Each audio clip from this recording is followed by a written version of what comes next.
Code switching. That's some, that's what shit's called.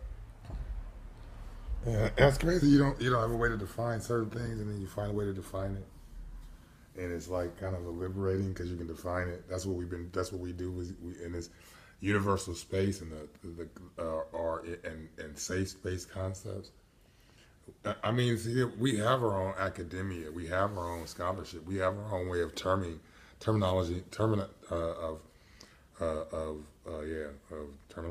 of giving terminology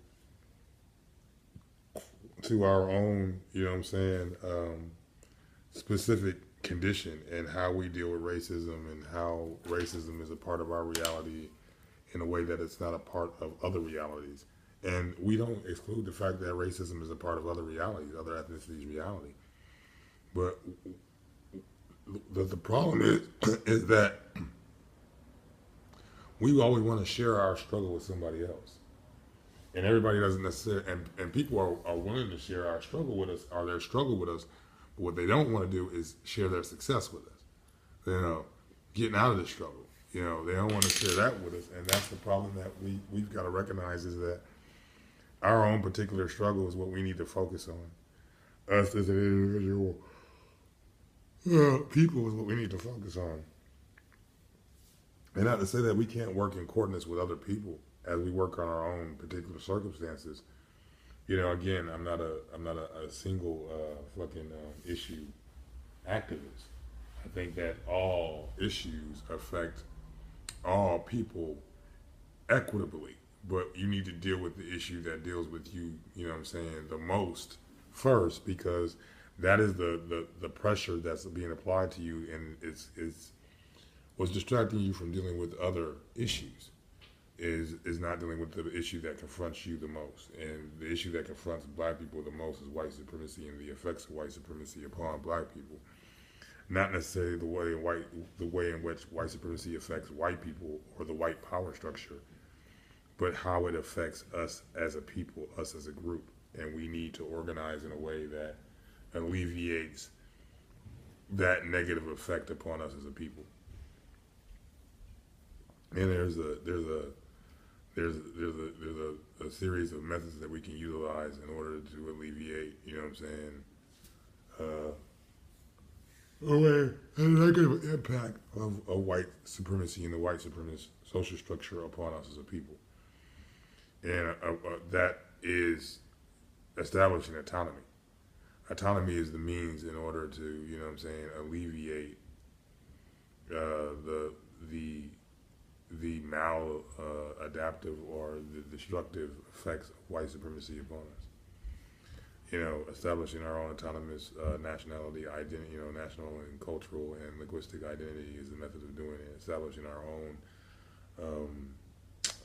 autonomous origin story, derived by way of our own scholarship, academia, and therefore and investigated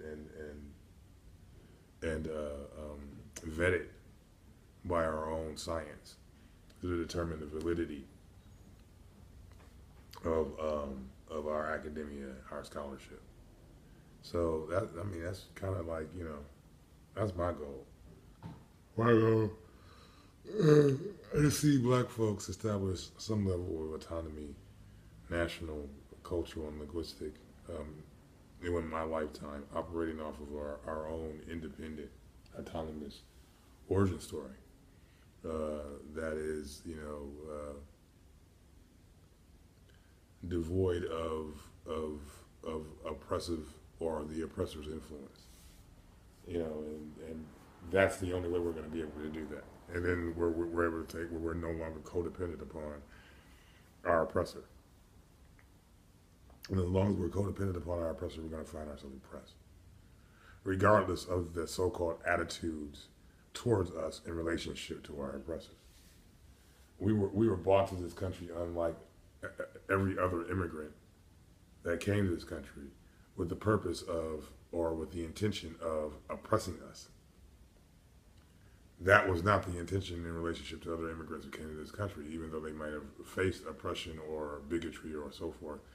They didn't come. They weren't brought here with the intention of servitude and being, and maintaining that status of servitude, even if they're, under all and any circumstances, or this second class citizenship or this codependency.